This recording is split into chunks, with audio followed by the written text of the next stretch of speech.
Buenos días a todos, bienvenidos a la clase número 5 del curso de análisis de datos con Python. Vale, el día de hoy vamos a hacer una clase que es más que teórica, muy práctica, porque el día de hoy es lógica en las estructuras de análisis de datos. ¿Qué vamos a ver acá? Lógica en los lenguajes de programación, lógica en las bases de datos, lógica en inteligencia artificial y lógica en estructuras de datos. ¿Vale? Entonces, teniendo esto en cuenta, empecemos. Comencemos con las estructuras básicas. Las estructuras básicas las tenemos en este archivo, que son ejemplos tipos de arreglos. ¿Cuáles son las estructuras básicas que podemos tener? Podemos tener este tipo de, bueno, entre muchas otras podemos tener, lo primero, listas. ¿Qué es una lista? Es un objeto que lo podemos ver desde Python que puede tener, digamos, strings, enteros, for, o sea, lo que deseen. Pueden inclusive poner una lista dentro de otra lista acá en estas estructuras y pues el sistema lo soporta sin ninguna clase de problema, ¿vale? Un arreglo es algo un poco más distinto. ¿Por qué? Porque aunque se forma igual que una lista, digamos acá, nosotros lo formamos igual, solamente tiene un tipo de dato. Entonces, en los arreglos, la gracia es que lo que llamamos arreglos, nosotros no mezclemos, pues no sé, enteros con strings y cosas de esas. Sino un arreglo, simplemente pues lo ponemos así como es. También tenemos una pila, igual, nosotros lo único que agregamos, o sea, todo tienen distinto nombre, pero pues la base, la estructura inicial va a ser la misma. En este caso, pues la estructura inicial va a ser una lista, ¿no? ¿Cómo formamos una pila? Simplemente podemos poner una pila vacía y podemos comenzar a poner elementos con el método append. Entonces eso significa que al final de la lista se va a ir agregando un elemento. ¿Qué es lo que pasa? Que estos elementos, cuando nosotros trabajamos con pilas, las pilas son de tipo FIFO. ¿Qué significa tipo FIFO? Que el primero en entrar es el primero en salir. Entonces, nosotros podemos hacer cuando nosotros hacemos pila.pop, lo que hacemos es eliminar el último elemento de la pila, que fue el primero, pues el primer elemento en entrar, ¿vale? Entonces, así se van agregando los elementos y pues podemos ir teniendo nuestros arreglos. ¿Qué más podemos tener? Tenemos este de acá, que es nuestras colas. En caso es pues el caso contrario de lo que vimos ahorita. Acá nosotros no vamos ingresando como de abajo hacia arriba, sino de arriba hacia abajo, por decirlo de una u otra manera. Entonces el elemento que va entrando va reemplazando no al primer elemento, sino al último elemento. Entonces vamos a ir poniendo los elementos al final de la lista.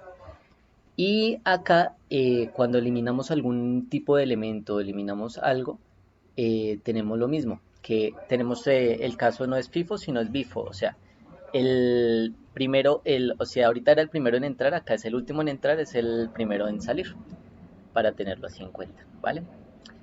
¿Qué es un árbol? Nosotros vemos o sea, nosotros lo podemos tener acá en cuenta como si nosotros tuviéramos una estructura lógica de datos. Nosotros tenemos una estructura en donde hay ramificaciones. Esto es un árbol. Entonces también podemos tener árboles dentro de Python preestablecidos en donde una estructura lógica, o sea, un nodo, va a depender de otros y así sucesivamente pueden haber múltiples ramificaciones. Eso es lo que hacemos acá. Nosotros definimos una función donde uno es el valor, el otro es los hijos de ese nodo y acá nosotros podemos definirlas y podemos agregar. Entonces nosotros le decimos que la raíz es el nodo A. Al nodo A le agregamos, a la raíz le agregamos un hijo que es el nodo B. A este de acá. A la raíz le agregamos otro hijo que es el nodo C.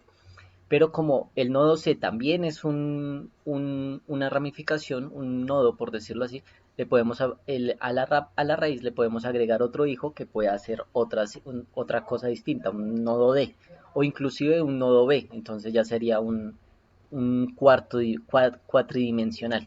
O sea, ahorita estamos viendo las estructuras, ahorita vamos a ver de pronto en que las podemos implementar. Pero es para ver cómo podemos nosotros organizar nuestra información y cómo podemos acceder a ella de forma pues rápida. Listo, entonces acá tenemos implementación sencilla, tenemos un grafo, acá tenemos el grafo A, depende de B y de C, B depende de A y de C, C depende de A y de C. ¿Qué es el grafo? Es como, por decirlo así, como un diccionario de datos en donde nosotros, o sea, el grafo viene específicamente del problema de las carreteras. Nosotros tenemos una carretera y en las distintas carreteras pues tiene distintas ramificaciones. Entonces, no es un árbol, es como una carretera más que todo, es un grafo, como un dibujo. Entonces, estas uniones lo que van a hacer es que cada una de las ramificaciones que tengamos, nosotros tengamos alguna posibilidad para pues hallar el camino más óptimo, por decirlo así. Eso viene de ahí. Entonces acá nosotros decimos A, en la intersección de A se conecta con la intersección de B y con la intersección de C. B se conecta con la intersección de A y la intersección de C. A y así sucesivamente. Entonces ahí nosotros podemos armar nuestro grafo. Diferencias entre el árbol y el grafo es más que todo como hacia dónde se utiliza. Esto, digamos, nosotros tenemos varias opciones y se utiliza como para especificar las ramas de un juego. Digamos, nosotros tenemos un juego, entonces nosotros vemos las ramas más altas hasta llegar al end, que es el punto final. Y ya, muy pocas veces, aunque también se puede utilizar, se interconectan entre ellas. Acá es más que todo como carreteras. Nosotros tenemos una carretera, nosotros tenemos varios caminos y entonces queremos especificar eso en nuestra información. Entonces nosotros ¿qué hacemos? Nosotros comenzamos a ponerles nombres a esto. Este es el nodo B, este es el nodo A. El nodo A se conecta con el nodo A porque pues no tiene más conexiones. El nodo B se conecta con el nodo, digamos, esto lo llamamos C, esto lo llamamos D, esto lo llamamos C, así sucesivamente. Entonces nosotros podemos ir diciéndole pues dónde se conecta. Eso es para lo que se utiliza. Entonces, pues bueno, acá nosotros tenemos cómo se representan el primes, el tipo de arreglos. Segundo lo pongo. Eh, Establecer como archivo de inicio el tipo de arreglos. Y acá nosotros podemos ver cómo se organiza toda nuestra información. Acá tenemos la lista, el arreglo, la pila, la cola. El elemento, miren, dense en cuenta que la pila, aunque nosotros agregamos igual el elemento 1 y el elemento 2, eh, en la cola pues está como el elemento 2 que lo agregamos de primeras está de últimas, y acá en la pila el primero que lo agregamos está pues en esta posición de acá. Entonces lo que vamos haciendo en las pilas es que vamos colocando los elementos de este lado a este lado. Entonces el elemento 2 que fue el primero pues va a quedar de últimas. Acá en este lado el elemento 2 la cola se va a ir corriendo. Entonces el elemento 2 que fue el primero que se insertó pues va a ser el primero de la lista y así sucesivamente. Entonces para que de pronto no se confundan con esos dos. Pues acá tenemos los conjuntos, acá tenemos la raíz, el grafo de cómo se representa. También hay que tener en cuenta, esto también lo podemos utilizar para diccionarios. Digamos, más adelante, nosotros tenemos, qué sé yo, segundo, reviso que todo se esté grabando bien. Sí. Tenemos un diccionario, tenemos algo que el cliente de una manera haya especificado primero que era, no sé, una hora de este estilo, y después le quitó un cero y nuestra lógica ya estaba de la otra manera. Entonces nosotros lo que podemos hacer es hacer un diccionario para equilibrar pues las dos cosas, y después simplemente le decimos a nuestro data frame de Python que vaya y, y grafee, o sea, haga como un mapeo del diccionario y cambie las palabras que tenga que cambiar, y pues así lo va a cambiar automáticamente sin ninguna clase de problema. Eso también lo podemos tener en cuenta, que también pueden ser una aplicación de los diccionarios, que es muy importante. Listo, sigamos. Tipo de arreglos. Lógica en la programación. Listo, comencemos con las distintas lógicas de la programación. Comenzamos con la lógica de programación imperativa, que está en lógica y estructuras. Lógica y estructuras. Listo. Son tres maneras de programar, muy seguramente ustedes ya lo habían hecho, simplemente le vamos a poner nombre a lo que ustedes ya hacían. La programación imperativa, pues ¿en qué se basa? En secuencias de interacciones. Entonces, nosotros tenemos una serie de pasos lógicos y se centra como en un flujograma. Nosotros hacemos nuestro programa de una manera tal que el programa tiene un inicio y tiene un fin, y nosotros siempre sabemos qué pasa con nuestras variables.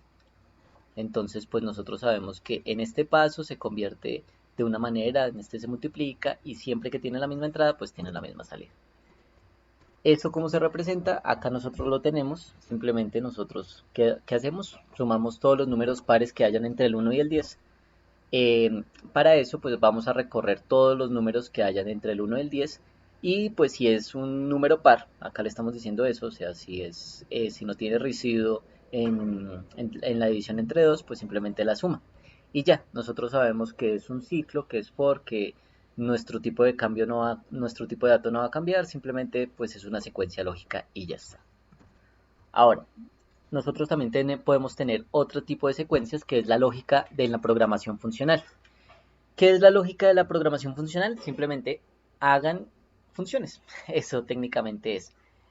Puede a veces ser mucho más rápido. ¿Por qué? Porque nuestras funciones, algunas pues ya vienen predeterminadas por Python, algunas son más, pueden llegar a ser más eficientes que las que podamos implementar nosotros, porque pues ya tienen código de base por debajo, y pues nos ayudan a que nuestro programa esté más limpio, ¿no? Como que no haya tanta cosa en él.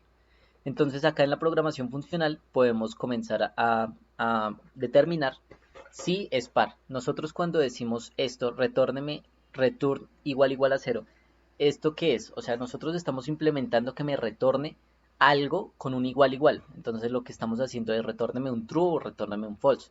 Si nuestro número porcentaje 2, o sea, si nuestro número es divisible entre 2, y no, o sea, el residuo de nuestra división entre 2 es cero, entonces me va a dar un true porque no es un igual a cero, sino es un igual. Si no es true, pues me va a dar un false. Entonces esa va a ser nuestra función, una función que nos va a determinar si un número es par o no es par. Después, ¿qué vamos a utilizar? Vamos a utilizar una función que es propia del lenguaje de Python, ya viene predeterminada entre las librerías que se instalan cuando se instala Python, que se llama filter. ¿Cómo funciona filter? Ustedes les tienen que dar dos parámetros. La primera, le tienen que dar su filtro o su determinación, su lógica, su definición, su función, para saber si algo es o no es, ¿sí? Entonces, eso lo único que le tiene que devolver es true o false, no le puede devolver más. ¿Por qué? Porque es un filter, ¿vale? Entonces, la función que ustedes hagan para su filtro, que puede ser cualquier cosa, ustedes simplemente con filter le pueden hacer la función que se les dé la gana. Lo único que recuerden es que le tienen que volver true o false, no se les olvide, ¿vale? Y acá ustedes le mandan la cosa que va a analizar. En este caso, pues es una matriz que trae números del 1 al 11. Pues ahí nosotros le hacemos range del 1 al 11. Nos crea una lista de esos números. Si nosotros por X o Y motivo queremos, ya tenemos nuestras listas y ya tenemos nuestro filter, y entonces simplemente queremos acá cambiarlo, pues simplemente, no sé, si digamos se llama el data frame buses, buses colados, no sé. Quiero analizar mi función de eh, cantidad de pasajeros. O sea, yo quiero analizar de mi data frame cantidad de pasajeros y quiero filtrar ahí unos datos. Pues fácilmente le puedo pasar la columna que yo quiero filtrar, le paso la función y él pues se va a encargar de devolverme pues la función ya después de haber pasado todos los datos por el filtro. Claramente hay unos métodos propios de data frames en donde pues también se llaman filter, pero pues es un ejemplo para que ustedes vean cómo funciona filter, ¿vale? Ahora, después de eso nosotros hacemos una función sum que es propia también de Python y sumamos todos los números pares. Esto pues, si esto es una lista, pues esto también va a ser una lista y esto pues va a sumar una lista, entonces pues me va a sumar todos los números sobre la lista y ese va a ser el resultado, ¿vale? Puede llegar a ser mucho más rápido que esto, claro, no tiene que ser un ciclo for, sino ya se va a ir más a los números propios, entonces no va a tener que recorrerlo, pero pues de una manera distinta. Listo, seguimos con la última estructura que también es lógica en programación orientada a objetos. ¿Qué es esto? Nosotros basamos, pues como la palabra lo dice, en definir algo del mundo real. Digamos, nosotros definimos, no sé, eh, una definición de estructuras bases datos planta Ecopetrol. Entonces esa planta tiene una fábrica, tiene una bodega, entonces bodega uno, tiene otra bodega, entonces bodega 2 y así sucesivamente. Entonces acá pues nosotros decimos que nuestra clase es Ecopetrol, acá podemos decir que Ecopetrol tiene una bodega uno, tiene una bodega 2, tiene un personal y podemos ir comenzándole a darle elementos que definan pues a la clase que nosotros estamos trabajando. En este caso, ¿qué hice? Hice una clase que se llama una clase persona. La persona tiene, tiene un nombre, tiene una edad, saluda y además de saludar, tiene una función que se llama es par o no es par y además la persona también suma. Entonces, nosotros lo que hacemos es primero definir a nuestra persona. Siempre en el init se definen los caracteres iniciales de esa persona, por decirlo así, o de ese objeto. Entonces, las características iniciales de ese objeto es que se llama Juan, acá está nombre Juan, y que tiene 25 años, ¿Cómo accedemos a los datos? Pues fácil. La suma de los números es persona, que es nuestro objeto, punto, persona suma, que es nuestra función. Y entonces él lo que va a hacer es simplemente ir al objeto persona y va a hacer la persona suma. Él ya sabe que la persona se llama Juan y que tiene 25 años, o patio cruces, o sede A de alimentación, o hospital uno, no sé, y que tiene los elementos que tenga. Entonces, en ese patio, justamente con los datos de ese patio, o con los datos de ese elemento como tal, que es como para discriminar el mundo de datos que nosotros podemos llegar a obtener en nuestro mundo real, pues vamos a hacer que en ese patio como tal se haga esta función y nosotros lo hacemos justamente ahí. Ustedes van a decir, bueno, pero esto también lo puedo hacer de esta manera, porque pues desde la manera inicial llegamos a la misma conclusión que es sumar. Sí, pero tengan en cuenta que acá nosotros estamos haciendo una función sencilla. Cuando tenemos muchos datos, lo principal de tener tantos datos es lograr ordenar los datos de manera que primero uno como desarrollador o uno como analista o uno como científico de datos logre entender qué es lo que está teniendo y no se confunda en el camino. Y ya teniendo un orden, teniendo una secuencia, teniendo algo que le diga como, bueno, de esta manera mi información se va a ordenar de una mejor forma, pues ya teniendo eso, pues simplemente ya nosotros pasamos a hacer pues otra clase de desarrollos, otra clase de análisis, o pues como lo que se va a ver en la otra clase, ya estadística con los mismos datos, ¿vale? Entonces, pues nada, en eso nos funciona. Vamos a ver lógica en estructuras, establecer como archivo de inicio, y vamos a ver que todo lo que les acabo de decir hacen exactamente la misma función. La suma de los números pares es 30, la suma de los números pares es 30, la suma de los números pares es 30. ¿Cómo saber que esto es cierto? Pues simplemente tenemos los números del 1 al 11. Eh, pues simplemente sumar 2, 4, 6, así sucesivamente. 6, 8 y 10. Esto más esto da 10, esto es 20 y esto es 30. Fin. Listo. Sigue, continuemos. Eh, Ahora nos vamos a la lógica de las bases de datos, ¿vale? En esto es lo que creería que todos o la mayoría ya han trabajado, es lo que uno trabaja en SQL, lo que trabaja en Mongo, lo que trabaja en todo ese tipo de cosas. Lo vamos a ver muy rápidamente, pero ¿en qué se basa esta lógica en bases de datos? Se utiliza para pues definir nuestros campos, definir nuestras tablas. Si no estamos trabajando en SQL, nosotros definimos la relación que hay en estos campos para que a partir de la base de datos ya se creen restricciones que garanticen pues que nuestra data no vaya a ser modificada, eh, no sea intervenida por algún mal desarrollo de una manera ineficiente o de una manera que no queremos.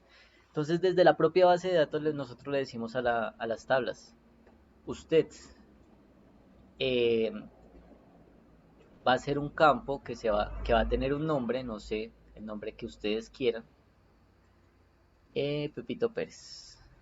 Y este campo va a ser un campo entero. Si por alguna razón le llega a entrar un dato, un entero y que no sea nullable, que yo solo quiero que sea entero y no quiero que ninguna me venga nulo. Si le llega a llegar un nulo o le llega a llegar un data time o algo que no sea justamente lo que le estoy pidiendo, pues simplemente pues va a explotar. O no va a explotar, va a mandar un mensaje de alerta diciendo que pues el archivo no, el tipo de dato pues no puede ser insertado. ¿Esto para qué? Para garantizar que mis procesos posteriores que consumen esta tabla pues se mantengan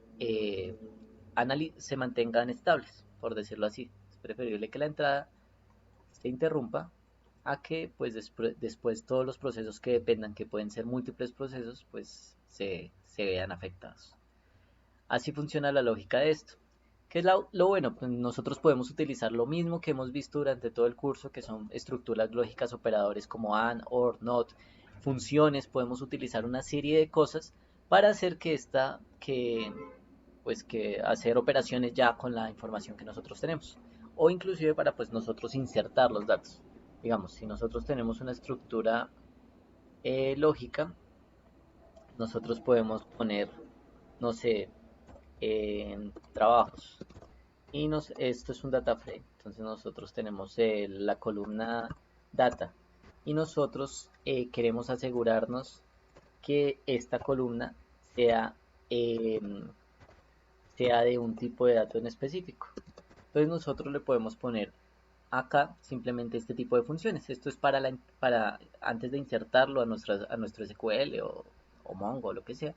Simplemente nosotros le estamos diciendo, coja todo lo que haya en trabajador, conviértalo en lo que hay en trabajador, pero conviértame todo en un tipo entero.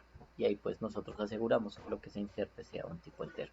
O cosas como fill, en donde nosotros tenemos lo anterior, pero entonces nosotros le podemos decir que me llene fill now, fill now, que me llene todos los campos vacíos, llénemelo con cero. Entonces, ¿qué él va a hacer? Todo lo que esté acá, que sea nulo, pues digamos no acepte un dato nulo del otro lado, me lo va a llenar con lo que esté acá. Entonces este tipo de cosas nosotros lo podemos trabajar para manejar, para el preprocesamiento de los datos, que es súper importante antes de pues cualquier análisis que nosotros vayamos a realizar. Ahora, vámonos al archivo lógica en bases de datos, lógicas en bases de datos, lógicas en bases de datos. Establecer como archivo de inicio. Vale, en esta nosotros tenemos, es muy simple, nosotros tenemos un diccionario, tenemos una lista y dentro de la lista pues tenemos varios diccionarios. En esos diccionarios pues tenemos, o véanlo como data frame, si ustedes cogen estudiantes y le hacen un data frame, un pd.dataframe, pues lo convierten en un data frame que es lo que ya hemos manejado durante esta semana. Entonces, nosotros acá tenemos los estudiantes que tienen nombre Juan, María, Pedro, la edad de los estudiantes, la carrera y pues las distintas carreras que existen. Entonces, ¿qué es lo que podemos hacer? Nosotros podemos hacer cosas como esto de acá, que es algo bastante sencillo, son estructuras que nos muestran cómo podemos utilizar los inf, los arreglos, los and y todo lo que hemos visto, pues de manera rápida. ¿Qué es lo que pasa? Cuando nosotros utilizamos un for dentro de una lista, eso crea una lista. Entonces, cada vez que este for vaya dando un carácter estudiante, pues me lo va a ir agregando en una lista que se va a ir creando, ¿vale? Entonces, estudiante va a ser la variable que vamos a crear para estudiante, que es la variable que vamos a recorrer, que está en estudiantes, que es esta base de datos o lista de diccionarios que tenemos acá. Si estudiante, que es este de acá, que es el que estamos dándole el valor de cada una de estas líneas a este. Si estudiante en edad, o sea, en estudiante nos vamos a la línea que estamos recorriendo, nos vamos al edad, es mayor a 19, digamos, puede ser 20, puede ser lo que se les dé la gana. O puede ser una función que también alimente estos números. O puede ser algo de bases de datos, una función que ustedes digan, bueno, funciona lo anterior, pues alimenteme ese número de ahí, pues también puede ser. Y estudiantes carrera, o sea, el mismo de acá, pero mirando carrera, sea igual a ingeniería. Entonces, ¿qué es lo que va a hacer? Me va a buscar a todos los estudiantes que sean de ingeniería y que tengan más de 19 años. Ahora, acá voy a recorrer el resultado, o sea, voy a recorrer esta lista y voy a recorrer estudiante. Entonces, voy a recorrer esto de acá.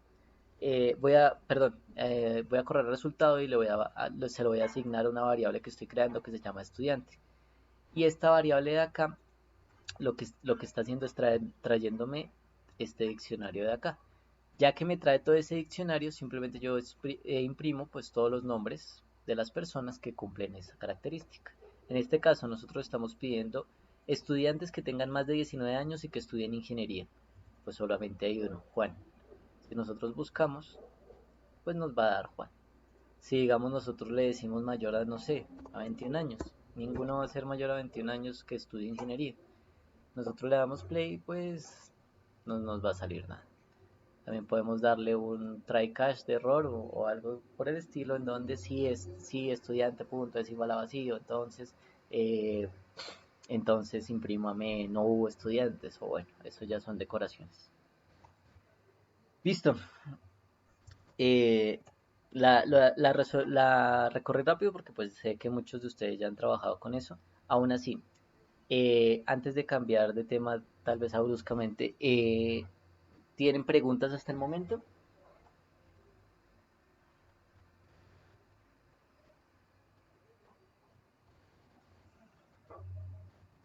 ¿No? Listo, perfecto. Continuamos.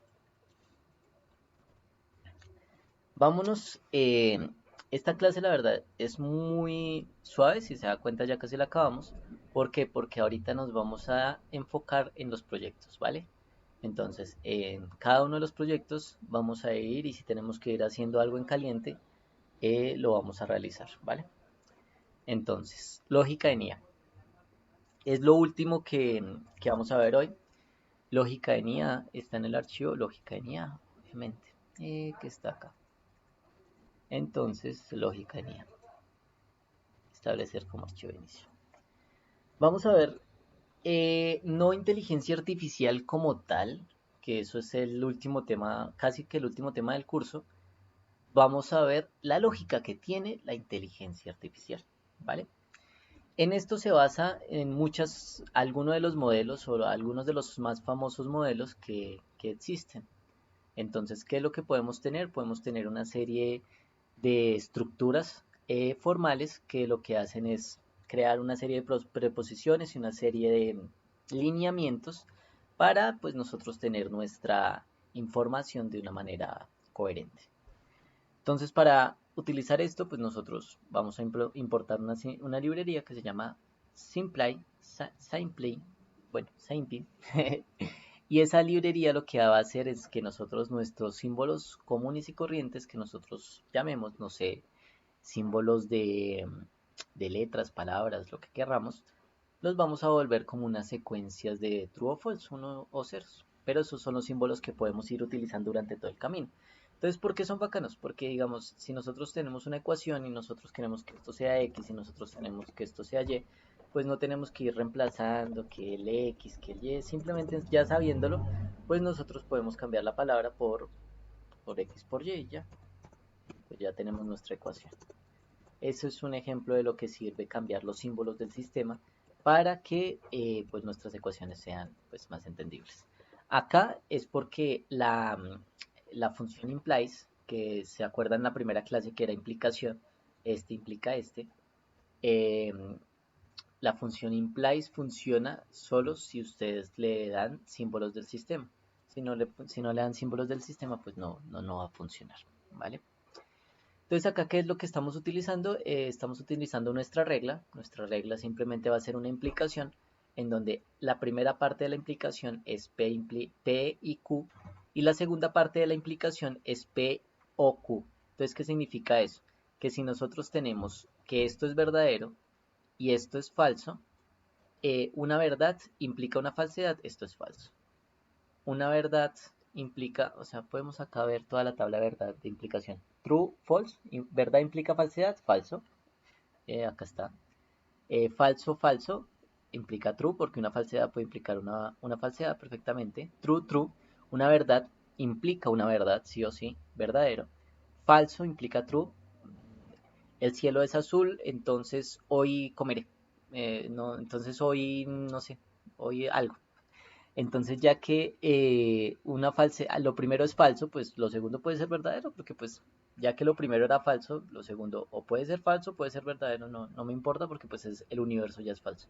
Entonces, eso fue lo que vimos en la primera clase, así pues tenemos una implicación en Python y pues esta va a ser nuestra regla, simplemente una regla que va a ser una implicación. Ahora, ¿qué es subs? Es el sustituido como de sustituir, por decirlo así. Entonces nosotros vamos a ir y nosotros vamos a decir que nuestro resultado va a ser va a ser el atenuante o lo que resulte de intercambiar P por true y Q por false en nuestra función regla. Entonces acá lo que nosotros hacemos, ya que son símbolos del sistema, es que después de hacer todas las ecuaciones, simplemente hacemos este tipo de cosas. Puntos, subs, o sea, vamos a cambiar. En este caso lo estamos viendo para implicaciones. Ustedes también lo pueden utilizar para ecuaciones matemáticas perfectamente, sin ningún tipo de problema. ¿Por qué? Porque pues son símbolos del sistema. Ustedes los pueden cambiar en el momento que ustedes quieran. Entonces nosotros vamos y añadimos, o sea, vamos a ir a la función de regla que se va a llamar pues subs, que es sustituir. Y nosotros vamos a sustituir el P por true y el Q por false. Entonces quiere decir que acá, si P es true y Q es false, entonces P y Q, esto es falso. Entonces ya que sabemos que esto es falso, pues la implicación sí o sí va a ser verdadera. Porque pues si esto es falso, siempre la implicación va a ser verdadera. Pero bueno, pues es una cosa pequeña. Y acá nosotros tenemos P, la P la cambiamos por true o false, entonces va a ser algo falso va a implicar algo verdadero. Por consiguiente, el resultado va a ser, eh, va a ser verdadero, va a ser true. Ahí está, verdadero, true. Listo.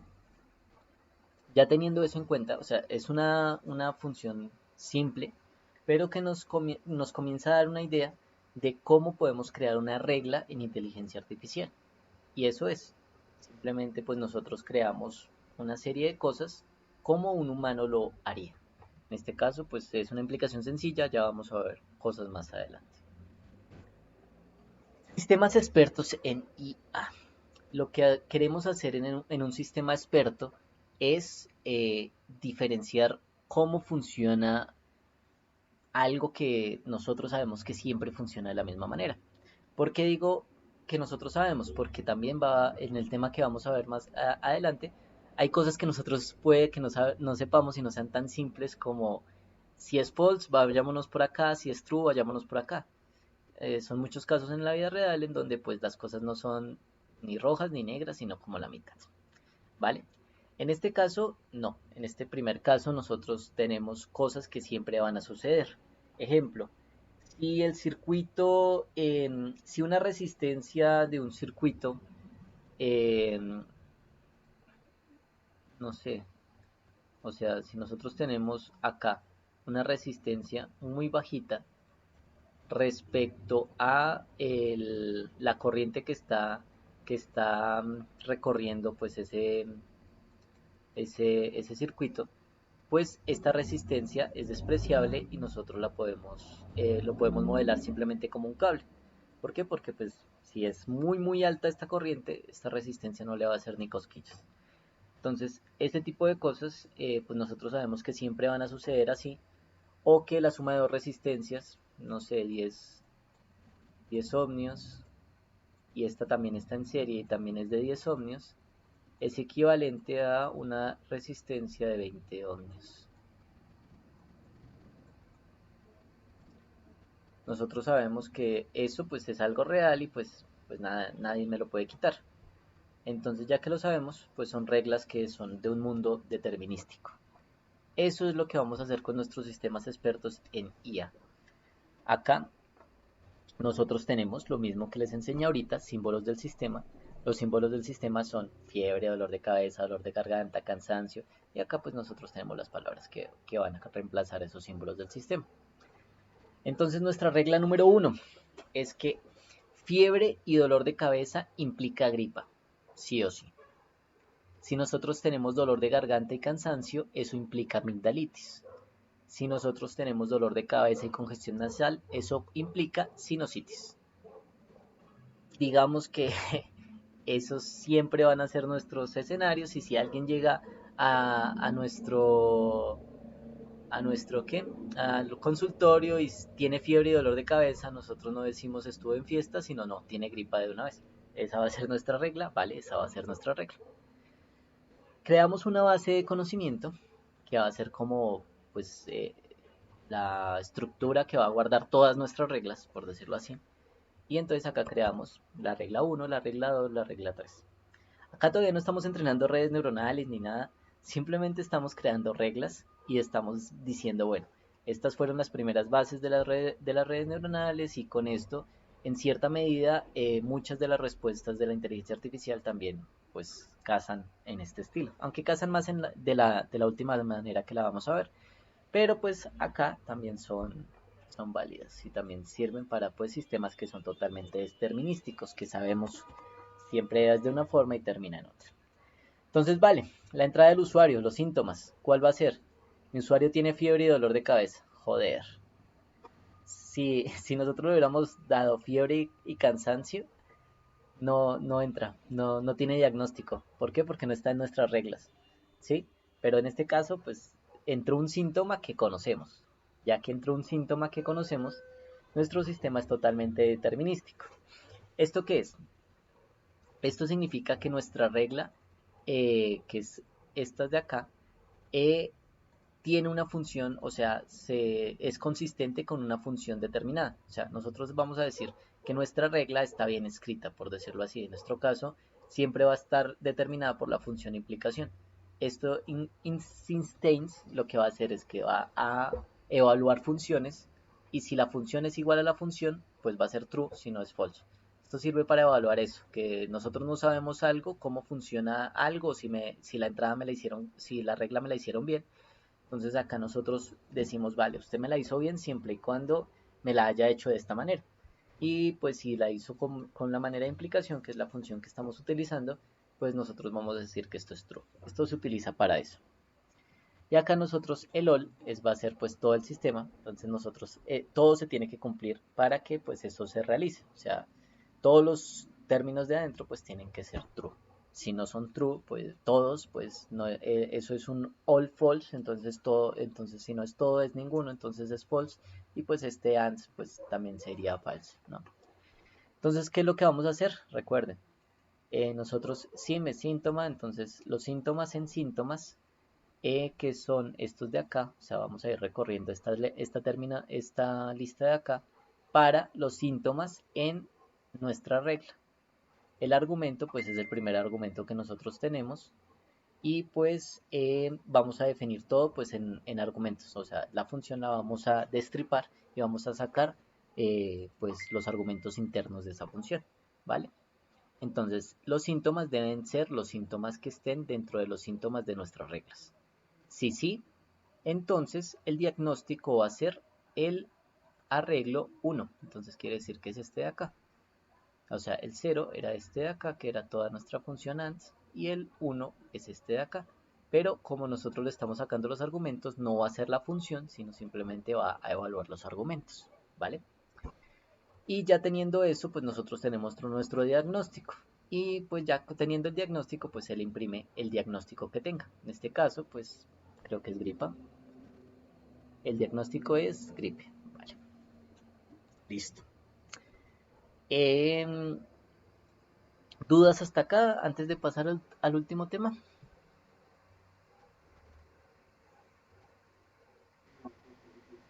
Perfecto. Listo. Y por último, nos vamos a la lógica difusa. ¿Qué es la lógica difusa? Es ahí sí donde trabaja yo diría que el 70 o el 80% de todas las redes neuronales, aunque trabajan con estas dos, o sea, la red neuronal se vuelve experto en lo que sabe, que es 100% viable, pero si llega a caer en algo que esté como entre algo que sabe y algo que no sabe, de una vez se vuelve lógica difusa, ¿vale? O sea, él está en la frontera de esas dos.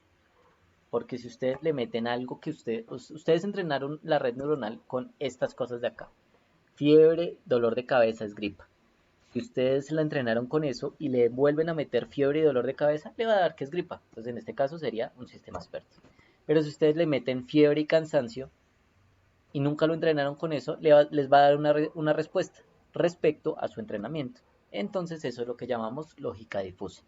Nada es totalmente cierto, nada es totalmente falso, todo es una serie de porcentajes y nos va a dar una respuesta respecto a lo que sabe, respecto a cómo fue entrenada, respecto a los pesos que tenga, pues en su red neuronal. ¿Cómo funciona la lógica difusa? Es fácil. Eh, nosotros, no sé si de pronto vieron los controles FUSI, que son controles eh, para manejar vehículos, plantas eléctricas, bueno, de todo. Esto ya muchas plantas ya están tan automatizadas que esto lo hacen, pues ya los sistemas de SCADA y todo eso, ya pues hacen eso automáticamente. Pero, digamos, nosotros tenemos acá un péndulo invertido. Nosotros al tener este péndulo invertido, nosotros le vamos a dar un peso de 1 si se mantiene en esta posición. Y pues si está en la posición contraria, pues va a tener una posición en cero. Lo que va a hacer el sistema es darme un control tal que eh, él siempre se mantenga en la posición de arriba, porque el peso de arriba pues es el que más le beneficia. ¿Vale? Entonces él va a comenzar a mover los motores hacia atrás o hacia adelante de una manera tal que pues esto se cumpla. Eso se hace eso también se puede hacer con inteligencia artificial con lo que estamos viendo de lógica difusa, ¿vale? Ya teniendo eso en la cabeza de cómo sería el modelo, vámonos con con la práctica en Python. Entonces acá ¿qué tenemos? Nosotros tenemos este que es un sistema, es FUSI, tenemos que importar esta librería claramente y pues vamos a graficar. Entonces Matplotlib es la librería por excelencia para graficar en Python. Acá nosotros vamos a hacer distintas cosas. Lo primero es crear nuestra variable que se va a llamar la variable de temperatura. Ahí nosotros tenemos la variable de temperatura, va a tener un rango entre 0 y 101, avanzando de 1 en 1. El ventilador lo mismo, pues vamos a antecedente y consecuente, va a ser pues también un arreglo entre 0 y 100 a 101, avanzando de 1 a 1, y esa es la velocidad del ventilador. ¿Qué es lo que pasa? Que nosotros tenemos la temperatura y tenemos una velocidad del ventilador. Esos son que si nosotros tenemos una temperatura alta, que es nuestro antecedente, es porque el ventilador está apagado o tiene una velocidad muy baja. Si nosotros tenemos una temperatura baja, que es nuestro antecedente, el consecuente es que la velocidad del ventilador es muy alta, para que lo vean de esa manera. O sea, se tienen que relacionar ellos dos de alguna forma. O sea, siempre debe haber un antecedente, un consecuente, pero pues una depende de la otra o viceversa, pero pues siempre deben existir las dos. No pueden existir, bueno, sí pueden existir, pero pues debe haber una consecuencia, obviamente. O sea, podemos tener que la temperatura sea baja y que la puerta esté abierta, sean nuestros antecedentes, y pues que nuestra consecuencia sea que pues la velocidad del ventilador tenga que disminuir para no gastar energía, ya que pues la puerta está abierta. Eso es un ejemplo de pues varias antecedentes que podemos tener ante una consecuencia. Listo. Acá nosotros pues tenemos nuestras funciones de membresía. ¿Y cómo van a funcionar nuestras funciones de membresía? Nosotros igual vamos a llamar a nuestro control FUSI en este caso, y nosotros vamos a tener un timer que va a ser cómo va a variar, pues cómo van a variar los distintos rangos de, pues, de nuestra función.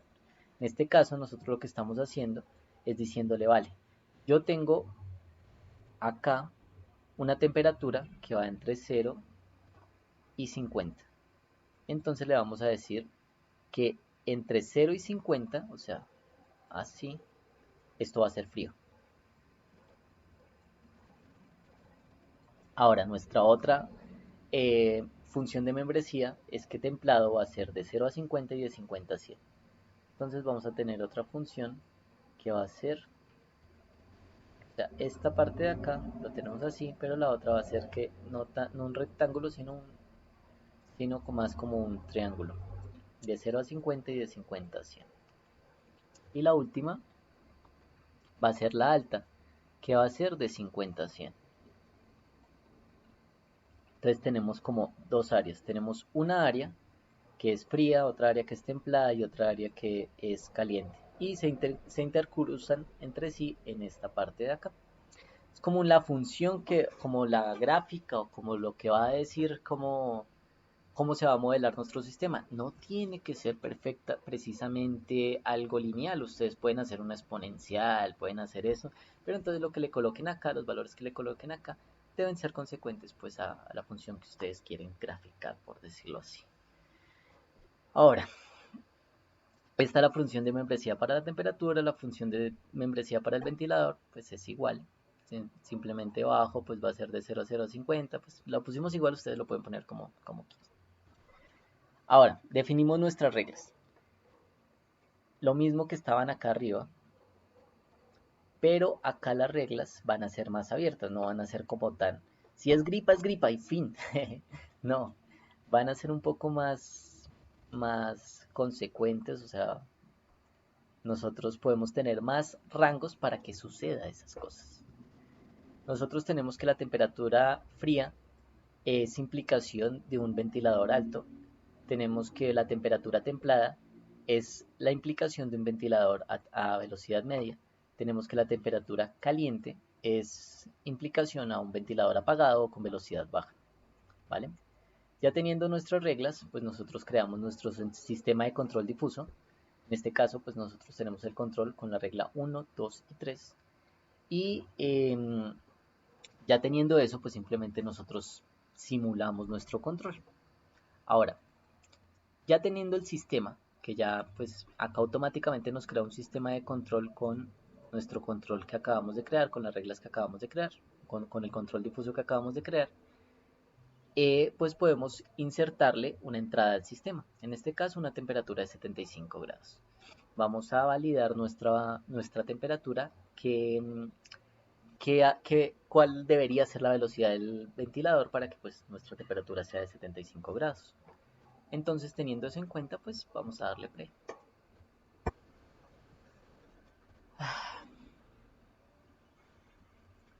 Listo.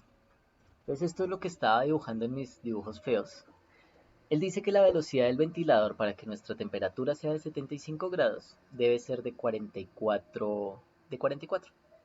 Tengamos en cuenta que en nuestra velocidad, o sea, en nuestro control, el ventilador iba entre 0 y 100, ¿vale?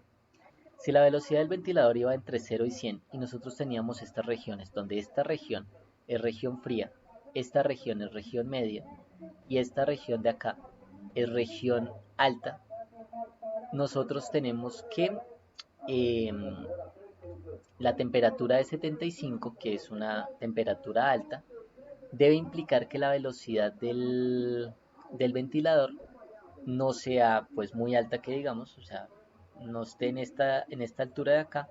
¿Por qué? Porque pues entonces la temperatura sería baja. Si estuviera muy acá, pues entonces la temperatura se acercaría más hacia, hacia el 50%. Si está un poco más a la derecha, entonces la velocidad del controlador, o sea, la velocidad del ventilador está más hacia este lado para mantener la temperatura 75. Él automáticamente pues hace eso, no crea una región donde o es blanco o es negro, no, sino él se va variando entre 0 y 100 dependiendo de lo que querramos. Digamos, cambiémoslo, pongámosle, no sé, 55 o 5 grados. Entonces, ya teniendo una temperatura de 5 grados, pues la velocidad debería ser muy alta. Y ahí estamos. La velocidad del ventilador tiene que estar en 73. Entonces, él va y dice, bueno, ya que la temperatura es muy alta, pues nosotros debemos estar en esta región. Que la temperatura es muy baja, nuestro ventilador debe estar en esta región. y él justamente pues teniendo en cuenta las tres funciones que estamos siguiendo, él se sitúa en este punto de acá. Entonces, eso es cómo funciona, así es como a grandes rasgos, después vamos a ver un poco más profundo los temas, cuando ya en la última clase veamos inteligencia artificial, pero así es como funcionan estos, como los modelados básicos y las reglas básicas para al menos simular algunas cosas que sin necesidad de entrenar neuronas nosotros podemos crear nuestras reglas de nuestro sistema y pues saber qué es lo que está pasando. No sé, les hago un ejemplo. Acá nosotros podemos hacer un control respecto al número de población que, no sé, ya sé, número de buses que están ocupados, ejemplo. El número de buses que están ocupados respecto a la cantidad de flota. Y entonces, si nosotros tenemos una variable que es en cantidad de bus, número de personas por bus sobre cantidad de buses que hay, entonces si nosotros queremos que hayan 50 personas por cada bus y nosotros tenemos como una entrada de que en esa hora justamente el promedio son 75 personas, entonces él nos va a lanzar que necesita 1.5 buses. Nosotros podemos poner eso como un entero, la respuesta como una respuesta entera y que nos la aproxime al 2. Entonces necesitamos dos buses porque justo en ese momento tenemos 75 personas esperando. Son cosas que se pueden ir utilizando sin necesidad de entrenar neuronas, pero al menos teniendo en la cabeza cómo es un sistema de reglas y un sistema experto en donde podemos utilizar lo que ya conocemos. ¿Vale? Bueno, antes de pasar a pues, nuestra parte de la resolución de dudas del proyecto y de comenzar a realizar, si es el caso, también en caliente cosas del proyecto, ¿tienen preguntas antes de pausar la clase de internet?